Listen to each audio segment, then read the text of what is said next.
नमस्कार, मैं हूं तनिष्का चौरसिया और आप देख रहे हैं एलआर न्यूज। चलिए जानते हैं कुछ खास खबरें।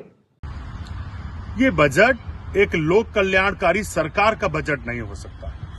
ये बजट देखकर लगता है कि किसी चतुर बनिया ने इस बजट को बनाया है, जिसमें इस देश के गरीबों, आम आदमी, किसानों, महिलाओं, युवाओं के लिए कुछ नहीं है। स्वास्थ्य के बजट को घटाकर 1.94% कर दिया गया। शिक्षा के बजट को घटाकर 2.60 से 2.53% कर दिया गया। और आधारभूत ढांचा, जो कि इस देश की आबादी ग्रामीण क्षेत्र में बसती है, उसके भी बजट को घटाकर 5.51% से 5.26% कर दिया गया। डिजिटल इंडिया का नारा देने वाले झूठे लोगों ने इसमें डिजिटल इंडिया के बजट को घटा दिया।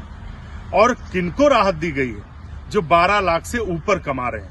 आप अंदाजा लगा सकते हैं कि ऐसे दौर में जब बेरोजगारी और महंगाई इस देश में 45 साल में सबसे ज्यादा है, तो कितने लोग हैं जिनकी आय 12 लाख से ज्यादा है? उनको राहत दी जा रही। सरकार सिर्फ उद्योगपतियों के लिए काम कर रही है। उनको इस देश के गरीबों से, आम आदमी से, युवाओं, किसानों, छात्रों से कोई लेना देना नहीं है। IIT, IIM में छात्रों को सस्ती फीस की उम्मीद थी, उसमें भी धोखा मिला। और किसानों को तो MSP का नाम तक सरकार ने नहीं लिया। इस बजट को इस देश की जनता ने 10 में 0 नंबर दिए हैं। ये बजट सिर्फ धोखा है, सिर्फ छलावा है। ये लोक कल्याणकारी सरकार का बजट नहीं, ये किसी बनिया का बजट है। आप हैं अनीस मंसूरी जी, जो कि पूर्व राज्य मंत्री एवं एकमात्र पसमानदा मुस्लिम समाज के संस्थापक और राष्ट्रीय अध्यक्ष। और आपसे ये पूछना चाहते हैं कि 2025-26 पे पसमानदा समाज के लोग और आप की क्या राय है? देखिए, ये जो 2025-26 का बजट आया है,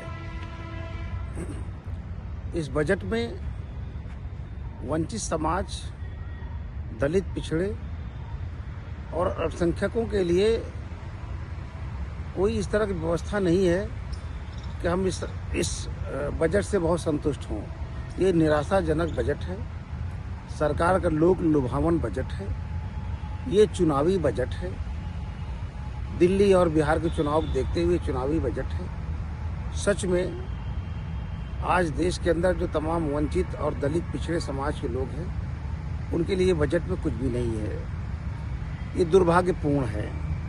रही बात ये कि जिस तरीके से देश के प्रधानमंत्री जी पसमानदा मुसलमानों के बारे में, चाहे वो तेलंगाना की राष्ट्रीय कार्यकारिणी की बैठक रही हो, चाहे वो भोपाल की रैली रही हो, चाहे वो दिल्ली की रैली रही हो, इन बड़े बड़े मंचों से उन्होंने पसमानदा मुसलमानों के, वंचित समाज के हर क्षेत्र में पिछड़ेपन पर एक गहरी चिंता जताने का काम किया था।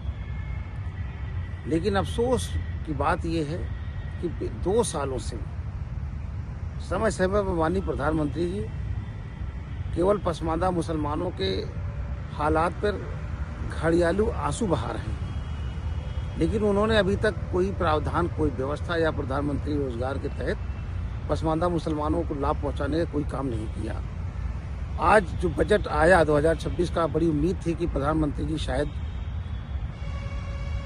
इस पे कुछ वार्ता करेंगे अपनी सरकार में, लेकिन जो वित्त मंत्री जी ने बजट पेश किया, इसमें वंचित और दलित, पिछड़े वर्ग के लिए कुछ भी नहीं है। हम ये उम्मीद करते हैं कि माननीय प्रधानमंत्री जी जिस तरीके से इन दलित और पिछड़े वंचित समाज के लोगों को, जो देश की मुख्यधारा से कटे हैं, उनको देश की मुख्यधारा में लाने के लिए कोई न कोई कार्य योजना बना करके प्रधानमंत्री जी इन पसमानदा मुसलमानों को का ध्यान जरूर रखेंगे। मैं ऐसा उम्मीद करता हूँ।